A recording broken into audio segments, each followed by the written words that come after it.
ನಮಸ್ತೆ ಎಲ್ಲರಿಗೂ ಇದ್ರೆ ಎಲ್ಲರೂ ಚೆನ್ನಾಗಿದ್ದಾರೆ ಅಂದ್ಕೊತೀನಿ. ನಾನು ಕೂಡ ಚೆನ್ನಾಗಿದ್ದೀನಿ. ಇವತ್ತು ಸೋಮವಾರ ಬೆಳಗ್ಗೆನೇ ಎದ್ಬಿಟ್ಟು ಈ ನನ್ನ ರೊಟೀನ್ ಇವನ ಮೇಲೆ ಶುರು ಆಗುತ್ತೆ. ಸೋಮವಾರದಿಂದ ಶನಿವಾರ ತನಕ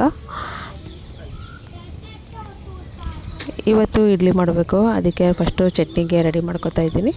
ರಾತ್ರಿ ತೊಳೆದಿಟ್ಟಿರೋ ಪಾತ್ರೆನೆಲ್ಲ ದಬಾಕಾಯಿತು.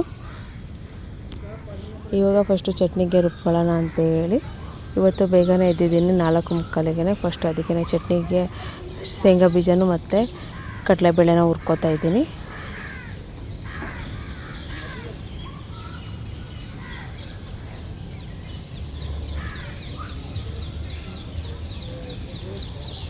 ನಮ್ಮ ಋತ್ವಿಕಿಂಗೆ ತುಂಬ ಇಷ್ಟ ಇಡ್ಲಿ ಚಟ್ನಿ ಅಂದರೆ. ಅವನು ಡೈಲಿ ಕೊಟ್ಟರು ತಿಂತಾನೆ ಮತ್ತು ಸ್ಕೂಲಿಗೆ ಕೂಡ ತೊಗೊಂಡೋಗ್ತಾನೆ. ಅಂದರೆ ನಮ್ಮ ಚಿನ್ನು ಮಾತ್ರ ತೊಗೊಂಡೋಗಕ್ಕೆ ಅಳ್ತಾನೆ. ಏನೇ ಕೊಟ್ಟರು ನೀವು ಅಳ್ತಾನೆ. ಇಷ್ಟನೇ ಆಗೋಲ್ಲ ಅವನಿಗೆ. ಬರೀ ಹೊರಗಡೆ ತಿಂಡಿನೇ ಇಷ್ಟ ಅವನಿಗೆ. ಜಂಕ್ ಫುಡ್ಡು ಆ ಥರ ಮ್ಯಾಗಿ, ಪಿಜ್ಜಾ, ಬರ್ಗರು ಈ ಥರದ್ದೆಲ್ಲ ಕೊಡಿ ಡೈಲಿ ತಿಂತಾನೆ. ಬ್ರೆಡ್ ಟೋಸ್ಟು ಅಂಥದ್ದು. ಇವಾಗ ಇಡ್ಲಿ ಮಾಡಿದ್ದೀನಿ ಅಂದ್ರೂ ಅದಕ್ಕೂ ಕುಯ್ಯೋ ಅಂತಾನೆ ಬೆಳಗ್ಗೆನೆ. ಇವನಿಗೆ ಫಸ್ಟ್ ಶಿಫ್ಟ್ ಇರೋದ್ರಿಂದ ಇವನಿಗೆ ಬಸ್ ಇರೋದು 6 ಗಂಟೆಗೆ. ಅದಕ್ಕೆ ಇವನಿಗೆ ಇಡ್ಲಿಗೆಲ್ಲ ಬೇಯಿಸೋಕೆ ಇಟ್ಬಿಟ್ಟು ಅವನಿಗೆ ಎಬ್ಬಿಸ್ತೀನಿ 5:15. ಅರ್ಧ ಗಂಟೆಯಲ್ಲಿ ಸಾಕು ಸ್ನಾನ ಮುಗಿಸ್ಕೊಂಡು ಹೋಗೋದಕ್ಕೆ. ಇನ್ನೇನು ಟಿಫನೆಲ್ಲ ರೆಡಿ ಮಾಡಿಟ್ಟಿದ್ದೀನಲ್ವಾ, ಹಂಗಾಗಿ ಇಡ್ಲಿ ಬೇಕಿದ್ಮೇಲೆ ಆಮೇಲೆ ತೆಂಗಿನಕಾಯಿ ಎಲ್ಲ ಹೊಡ್ಕೊತಾ ಇದ್ದೀನಿ.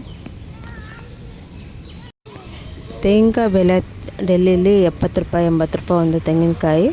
ಅದಕ್ಕೆ ಸ್ವಲ್ಪ ಜಾಸ್ತಿ ತೆಂಗಿನಕಾಯಿ ಯೂಸ್ ಮಾಡಲ್ಲ ನಾನು ಸಾಂಬಾರಿಗೆಲ್ಲ. ಬರೀ ಚಟ್ನಿ ಎಲ್ಲ ಮಾಡಿದ್ರೆ ಮಾತ್ರ ಇಡ್ಲಿಗೆ ಬೇಕಲ್ವಾ ಅಂಥೇಳಿ ತಂದಿಟ್ಕೊಂಡಿರ್ತೀನಿ. ಇಲ್ಲಾಂದರೆ ಊರಿಂದ ತಂದಿದ್ದೆ, ಅದು ಖಾಲಿ ಆಗೋಯ್ತು. ಊರಿಂದ ತರೋದಕ್ಕೂ ನಾವು 2 ಟ್ರೈನ್ ಹಿಡಿದ್ಬಿಟ್ಟು ಬರಬೇಕಲ್ಲ, ಹಾಗಾಗಿ ತೊಗೊಬರಲ್ಲ. ತೆಂಗಿನಕಾಯಿ ಹೊಡ್ಕೊಂಡು ಅದನ್ನು ಚಿಕ್ಕದಾಗಿ ಕಟ್ ಮಾಡ್ಕೊತೀನಿ. ತುರಿಯೋದೆಲ್ಲ ಇಲ್ಲ, ತುರಿಯೋ ಮಣೆಯೆಲ್ಲ ತೊಗೊಬಂದಿಲ್ಲ, ಹಾಗಾಗಿ ಇಲ್ಲ. ನನಗೆ ಹಿಂಗೆ ಕಟ್ ಮಾಡಿ ಹಾಕೊಳ್ಳೋದೇ ಬೇಗ ಆಗುತ್ತೆ. ಹಾಗಾಗಿ ಅದಾದಮೇಲೆ ಚಟ್ನಿ ಆಡಿಸ್ಬಿಟ್ಟೆ. ಇವಾಗ ಚಟ್ನಿ ಮಾಡಿಟ್ಟು ಅವ್ನಿಗೆ ಬಾಕ್ಸಿಗೆಲ್ಲ ರೆಡಿ ಮಾಡಿಬಿಟ್ಟು ಆಮೇಲೆ ಎಬ್ಬಿಸ್ತೀನಿ. ಅಷ್ಟೆಲ್ಲ ನಮ್ಮ ಮನೆಯವರಿಗೂ ಕಾಫಿ ಮಾಡಿಕೊಡ್ತೀನಿ. ಹೊರಗಡೆ ಬಂದು ನೋಡಿದೆ ಇನ್ನೂ ಕತ್ತಲೆ ಇದೆ.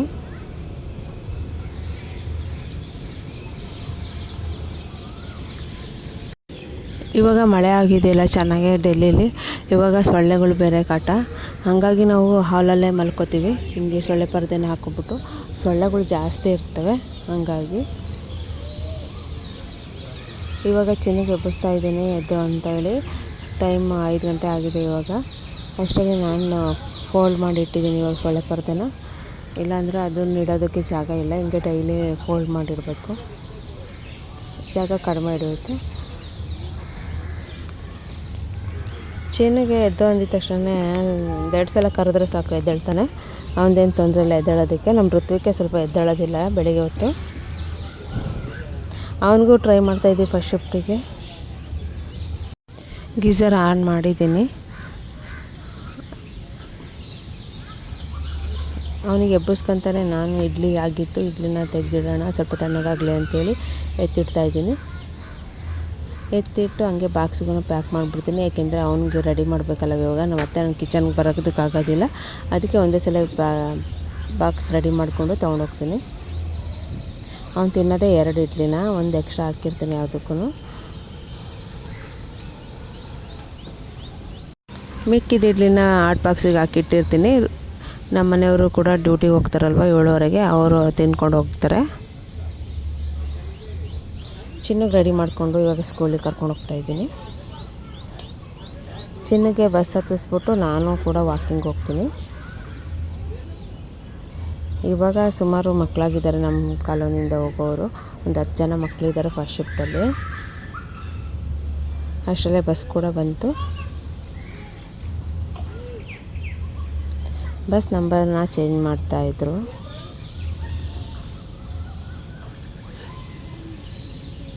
ನಾನು ವಾಕಿಂಗ್ ಮುಗಿಸ್ಕೊಂಡು ಬರಬೇಕಾದ್ರೆ ನಮ್ಮ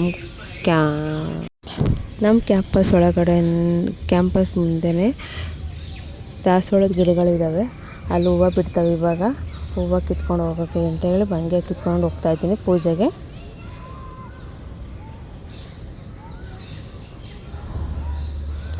ನಾನು ಮನೆಗೆ ಬಂದಮೇಲೆ ಒಂದು ಲೋಟ ಬಿಸಿನೀರು ಮಾಡ್ಕೊಂಡು ಕುಡಿತಾಯಿದ್ದೀನಿ. ಇವಾಗ ನಾನು ರೆಡಿ ಆಗಿಬಿಟ್ಟು ಇವಾಗ ತಿಂಡಿ ತಿಂತಾಯಿದ್ದೀನಿ.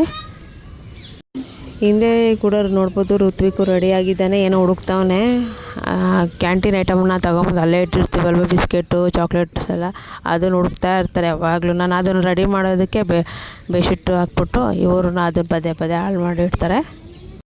ಅದನ್ನು ಮತ್ತೆ ರೆಡಿನೂ ಮಾಡಿ ನೀಟಾಗಿ ಬೆಡ್ಶೀಟೆಲ್ಲ ಹಾಕೋದು ಇಲ್ಲ, ಹಂಗೆ ಬಿಟ್ಬಿಟ್ಟು ಹೋಗ್ಬಿಡ್ತಾರೆ. ನಾನೇ ರೆಡಿ ಮಾಡಬೇಕು. ನಮ್ಮ ಮನೇಲಿ ಬಂದಮೇಲೆ ನಾವು ಇವಾಗ ಕ್ಯಾಂಟೀನ್ಗೆ ಹೋಗ್ತಾಯಿದ್ದೀವಿ.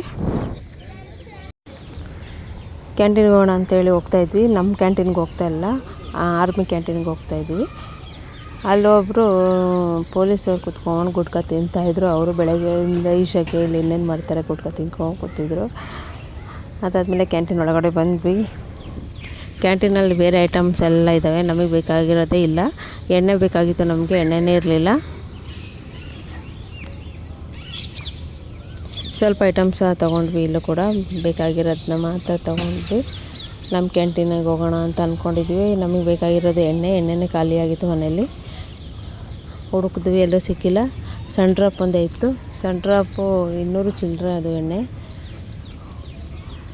ಹಾಗಾಗಿ ಇವಾಗ ಹೋಗ್ತಾಯಿದ್ವಿ. ಇದೇ ಲೈನಲ್ಲೇ ಮಲ್ಲಿಕಾರ್ಜುನ್ ಖರ್ಗೆ ಅವ್ರ ಮನೆ ಇದೆ. ಈ ವಿಡಿಯೋ ಮಾಡಿಲ್ಲ, ಅಲ್ಲಿ ಪೊಲೀಸರು ಇರ್ತಾರೆ ಅಂತೇಳಿ.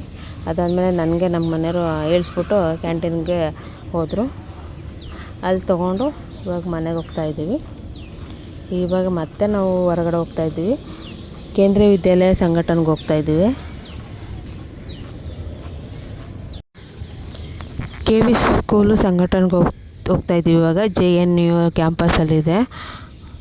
ನಮ್ಮ ಋತ್ವಿಕಿಗೆ ಫಸ್ಟ್ ಶಿಫ್ಟ್ ಮಾಡಿಸ್ಬೇಕು ಅಂಥೇಳಿ 3 ತಿಂಗಳ ಹಿಂದೆ ಅಪ್ಲಿಕೇಶನ್ ಹಾಕಿದ್ದೀವಿ. ಸಿಬ್ಲಿಂಗ್ಸಲ್ಲಿ ಒಂದು ಮಗು ಫಸ್ಟ್ ಶಿಫ್ಟಲ್ಲಿದ್ದು, 2ನೇ ಮಗು ಸೆಕೆಂಡ್ ಶಿಫ್ಟಲ್ಲಿದ್ದರೆ ಚೇಂಜ್ ಆಗುತ್ತೆ.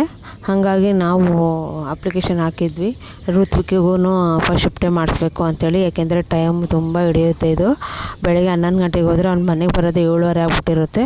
ಫಸ್ಟ್ ಶಿಫ್ಟ್ ಆದರೆ ಆ ಥರ ಇಲ್ಲ, 6 ಗಂಟೆಗೆ ಹೋದರೆ 1 ಗಂಟೆಗೆಲ್ಲ ಮನೆಗೆ ಬರ್ತಾರೆ. ಅದಾದಮೇಲೆ ಕೋಚಿಂಗೆಲ್ಲ ಹೋಗ್ಬೋದು, ಟ್ಯೂಷನ್ಗೆ ಹೋಗ್ಬೋದು, ಬೇರೆ ಆ್ಯಕ್ಟಿವಿಟೀಸ್ಗೂ ಹಾಕ್ಬೋದು ಅಂಥೇಳಿ.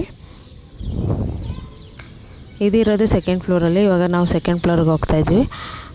ಟೈಮ್ ಆಗಿಬಿಟ್ಟಿತ್ತು 4:15. 4 ಗಂಟೆನೇ ಲಾಸ್ಟ್ ಅಂತೆ. ವಿಸಿಟರ್ ಟೈಮ್ ಇರೋದು 4 ಗಂಟೆ ಲಾಸ್ಟು. 2:30ಇಂದ 4 ಗಂಟೆ ತನಕ ಇದೆ. ಅವ್ರು ಇರಲಿಲ್ಲ, ಪಕ್ಕದಲ್ಲಿ ಇನ್ನೊಬ್ಬರು ಚೇಂಬರಲ್ಲಿ ಕೂತಿದ್ರು. ಅವರೇ ಚೆಕ್ ಮಾಡಿ ಹೇಳಿದರು, ಇವಾಗ ಅಲ್ಲಿ ಸೀಟ್ ಇಲ್ಲ ಸೆಕ್ಟರ್ 8ಅಲ್ಲಿ, ಅದಕ್ಕೇ ಇಲ್ಲ, ನೀವು ಒಂದ್ಸಲ ಶುಕ್ರವಾರ ಬಂದು ಚೆಕ್ ಮಾಡಿ ಅಂತ ಹೇಳಿದ್ದಾರೆ. ಅದಾದಮೇಲೆ ಅಲ್ಲಿಂದ ಹೊರಟ್ವಿ. ಇವಾಗ ಮತ್ತೆ ಶುಕ್ರವಾರ ಬರ್ಬೇಕು ನಾವು. ಮನೆಗೆ ಬಂದಮೇಲೆ ಮನೆ ಹತ್ರ ಮತ್ತೆ ಪೆಟ್ರೋಲ್ ಹಾಕಿಸ್ಕೊತಾ ಇದ್ದೀವಿ. ಇವಾಗ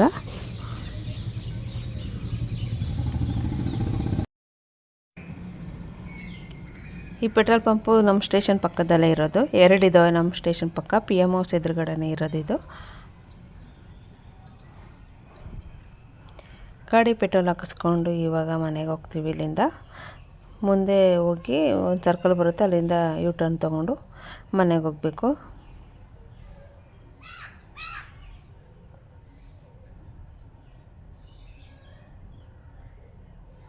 ಎಲ್ಲ ಗಾಡಿಗಳು ಪೆಟ್ರೋಲಿಗೆ ಅಂತ ನಿಂತಿದ್ದಾವೆ. CNG ಗಾಡಿಗಳು ಇದ್ದಾವೆ ಅದರಲ್ಲಿ.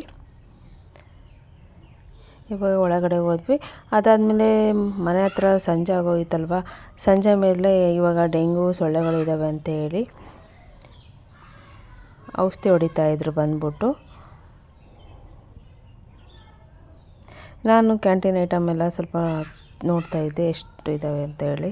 ಅದನ್ನು ಎಲ್ಲ ಮಂಚದ ಕೆಳಗೆ ಇಟ್ಕೋತೀನಿ. ಅದಕ್ಕೆ ಸಪ್ರೇಟ್ ಮಾಡಿ ಇಡ್ತಾಯಿದ್ದೆ. ಬಿಸ್ಕೆಟು ಮತ್ತು ಮ್ಯಾಗಿ, ಒಂದು ವಾಟ್ರ್ ಬಾಟ್ಲು ತೊಗೊಂಬಂದಿದ್ದೆ. ಅವನು ಒಂದು ವಾಟ್ರ್ ಬಾಟ್ಲನ್ನ ನೀರು ತುಂಬ್ಕೊಂಡಿದ್ದನ್ನ ಬೀಳಿಸ್ಬಿಟ್ಟು ಅದು ಮುಚ್ಚಳನೇ ಒಡೆದೋಗಿದ್ದೆ. ಅದಕ್ಕೆ ಹೊಸದು ತೊಗೊಂಬಂದಿದ್ದೀನಿ. ಕ್ಯಾಂಟೀನ್ ಸಾಮಾನು ಜಾಸ್ತಿ ಒಂದೇ ಸಲ ತೊಗೊಬರ್ತೀವಿ. 2 ತಿಂಗಳಿಗೆ ಒಂದ್ಸಲ ತೊಗೊಳ್ಳೋದು ನಾವು. ನಾನು ಈ ಸಲ ಖಾರದ ಪುಡಿ, ಸಾಂಬಾರು ಪುಡಿ ಮತ್ತು ಧನಿಯಾ ಪುಡಿ ಯಾವುದು ಮಾಡಿಸಿರಲಿಲ್ಲ, ಮನೆಯಿಂದ ತೊಗೊಂಬಂದಿಲ್ಲ. ಹಾಗಾಗಿ ಇಲ್ಲೇ ಕ್ಯಾಂಟೀನಲ್ಲೇ ತೊಗೊಂಡಿದ್ದೀನಿ ಈ ಸಲ.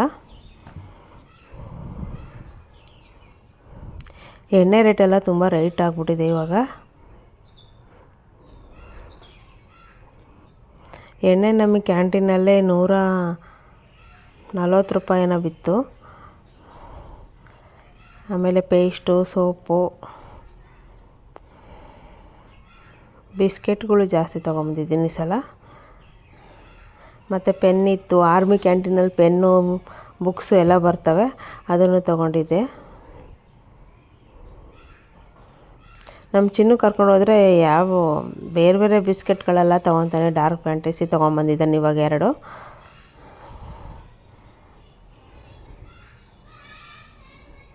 ಅದಾದ್ಮೇಲೆ ಮನೆ ಹತ್ರ ಬಂದು ಔಷಧಿ ಹೊಡಿತಾಯಿದ್ರು. ಅದು ಸ್ವಲ್ಪ ಅಲ್ಲೆಲ್ಲ ನೀರು ನಿಂತಿದ್ದ ಜಾಗದಲ್ಲೆಲ್ಲ ಹೊಡಿತಾಯಿದ್ರು. ಅದಾದಮೇಲೆ ನಮಗೆ ಒಡೋಮಸ್ ಕೊಟ್ಟೋದ್ರು. ಎಲ್ಲರೂ ಮನೆಗೆ ಒಂದೊಂದು ಒಡೋಮಸ್ ಕೊಟ್ಟಿದ್ದಾರೆ. ಈ ಸಲ ಫಸ್ಟಲ್ಲಿ ಕೊಟ್ಟಿದ್ದು, ಹೋದ ಸಲ ಏನು ಕೊಟ್ಟಿರಲಿಲ್ಲ.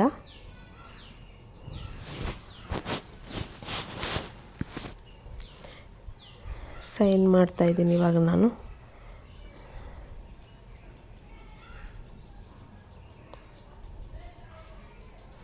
SMCಯಿಂದ ಬಂದಿರ್ತಾರೆ ಅಂದ್ಕೊಳ್ತೀನಿ.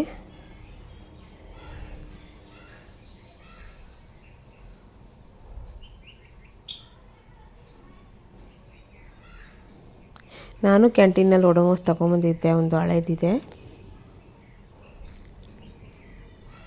ಅದಾದಮೇಲೆ ನಮ್ಮ ಮನೆಯವರಿಗೆ ಕಾಫಿ ಮತ್ತು ಬ್ರೆಡ್ ಟೋಸ್ಟ್ ಮಾಡಿದ್ದೆ, ಅದನ್ನು ಕೊಟ್ಟೆ. ಮನೆ ಬಾಗಿಲು ಮುಚ್ಚೋಣ ಅನ್ನೋ ಅಷ್ಟೊತ್ತಿಲ್ಲಿ ಮನೆ ಹತ್ರನೂ ಬಂದು ಹೊಡಿತಾಯಿದ್ರು. ಮನೆಯೆಲ್ಲ ತುಂಬ್ಕೊಂಬಿಟ್ಟಿದೆ ಇವಾಗ. ಅದಾದಮೇಲೆ ಬೆಡ್ ಕೆಳಗೆ ಸಾಮಾನು ಜೋಡಿಸೋಣ ಅಂತೇಳಿ ನಮ್ಮ ಚಿನ್ನು ಅಲ್ಲಿಂದ ನಾನು ಬಿಸಾಕ್ತೀನಿ, ಹಂಗೆ ಇಟ್ಕೊಂಡು ಜೋಡಿಸು ಮಮ್ಮಿ ಅಂದ. ಅಯ್ಯೋ ಹಂಗೆ ಸರಿಯಾಗಲ್ಲ, ಎಷ್ಟು ಟೈಮ್ ಹಿಡಿಯುತ್ತೆ ಅಂತೇಳಿ ನಾನೇ ಬಾಸ್ಕೆಟಿಂದ ಎತ್ಕೊಂಡು ಹಾಕ್ತಾಯಿದ್ದೀನಿ.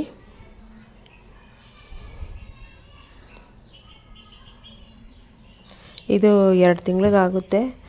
ಇಲ್ಲ ಅಂದರೆ ನಡುವೆ ಏನಾದರೂ ಎಣ್ಣೆ ಎಲ್ಲ ಖಾಲಿ ಆದರೆ ಮತ್ತೆ ತೊಗೊಂಬರ್ತೀನಿ. ಈ ಪಕ್ಕದಲ್ಲಿರೋರ ಜೊತೆ ಹೋಗ್ಬಿಟ್ಟು, ಇಲ್ಲಾಂದರೆ ನಮ್ಮ ಮನೆಯವ್ರಿಗೆ ಹೇಳಿದರೆ ಅವರೇ ತೊಗೊಂಡು ಕೊಡ್ತಾರೆ.